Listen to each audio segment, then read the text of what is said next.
అన్నమయ్య జిల్లా రాజంపేట పట్టణంలో మద్యం మాఫియా రెచ్చిపోతుంది. తెల్లవారుజాము నుంచి మద్యం దుకాణాలు తెరవకుండానే పర్మిట్ రూముల్లో సంచుల్లో పెట్టి విచ్చలవిడిగా మద్యం విక్రయాలు జరుపుతున్నారు. దాంతో మద్యం బాబుల ఆగడాలకు అదుపు హద్దు లేకుండా పోతుందనే టాక్ బలంగా వినబడుతోంది. మరోవైపు మామూలు మత్తులో జోగుతున్న ఎక్సైజ్ శాఖ అధికారులు ఈ తతంగాన్ని కనీసం పట్టించుకోవడం లేదనే వాదన ఉంది.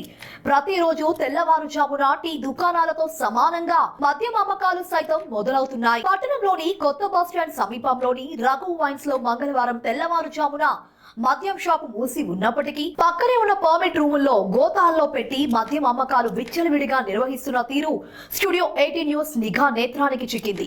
మరోవైపు మద్యపాన ప్రియులు అక్కడే కొని అక్కడే కూర్చొని మద్యం సేవించడంతో స్థానికులు ఇబ్బందులకు గురవుతున్నారు.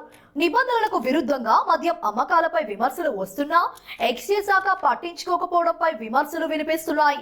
ఇకనైనా ఎక్సైజ్ శాఖ అధికారులు అనాధికార మద్యం అమ్మకాలపై దృష్టి సారించాలని పలువురు డిమాండ్ చేస్తున్నారు.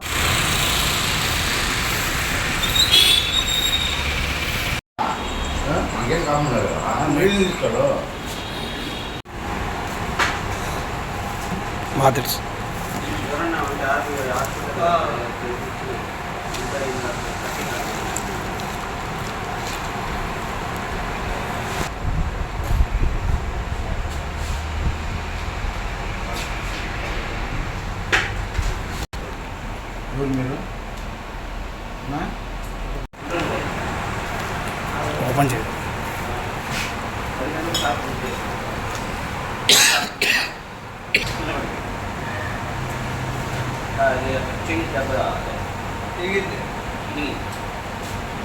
వాటర్